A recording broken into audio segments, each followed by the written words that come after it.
صباح الفل. انا هكلمكم النهارده على ايه العربيات اللي تجيبوها لو انتوا لسه جايين امريكا جداد. اول حاجه ابعد عن الالماني. طبعا انت لسه جاي عايز تبدا حياتك، الدخل بتاعك مش عالي، فانت لسه عايز تدور على شغل، عايز تدور على سكن.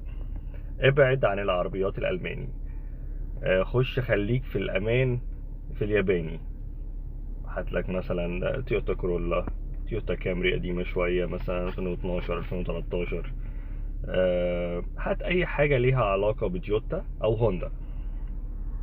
النيسان حلوة بس فيها مشاكل في السي في تي ترانسميشن بتاعهم، بيبوظ بسرعة.